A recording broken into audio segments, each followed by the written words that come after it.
Gente, Luiz Fux acaba de chocar o Brasil e revela bomba para milhões de brasileiros, acabando com todos os ministros do Supremo Tribunal Federal. Luiz Fux partiu pra cima com força total e destruiu Alexandre de Moraes no julgamento que está ocorrendo agora ao vivo. As falas do ministro estão causando reações em várias partes do Brasil. O que tá acontecendo hoje? A justiça ainda respira. O choque que o Brasil tá vivendo hoje é que existe uma luz na escuridão do judiciário brasileiro. O voto do Fux não é apenas um voto divergente do Alexandre de Moraes. Fux está humilhando os colegas dele da primeira turma. Ele está escancarando a perseguição, o viés ideológico, desrespeito ao devido processo legal, cerceamento da defesa, que nem sequer ali aquelas pessoas deveriam estar sendo julgadas. E o Fux não gosta do Bolsonaro. Agora eu vou ter a falsa modéstia, ministro Alexandre, dizer que eu procurei analisar cada detalhe do seu trabalho muito nosso. Daí eu queria analisar todas essas páginas e entender que, até para mim, elaborar esse voto foi motivo de extrema dificuldade. Eu vou dizer por quê. Não é um processo simples. E já não seria tão somente pelo número de denunciados e de testemunhas. Mas, em caso, salta aos olhos a quantidade de material probatório envolvido. Reportagem que foi ao ar em fevereiro de 2025 já indicaram que a Polícia Federal havia apreendido 1.200 equipamentos eletrônicos dos envolvidos. 1.200 equipamentos eletrônicos. E lograram extrair 255 milhões de mensagens de áudio e vídeo. Com peritos federais elaborando 1.214 laudos.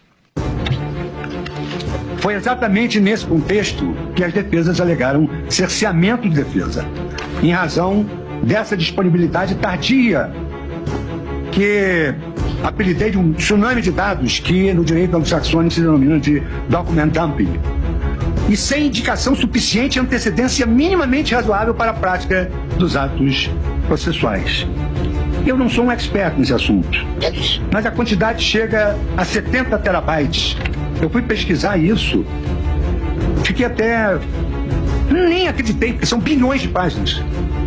E apenas em 30 de abril de 2025, portanto, mais de um mês após a recebimento da denúncia, e menos de 20 dias antes do início da oitiva das testemunhas, foi proferida a decisão deferindo acesso à íntegra de mídias e dos materiais apreendidos na fase investigativa. Apenas em meados de maio, cerca de 5 dias antes do início da oitiva das testemunhas, a Polícia Federal enviou links de acesso para as defesas de um SharePoint. E, não obstante, os arquivos totalizassem 70 terabytes. 70 terabytes. Pastas e arquivos que se encontravam sem qualquer nomenclatura adequada ou índice que permitisse uma efetiva pesquisa.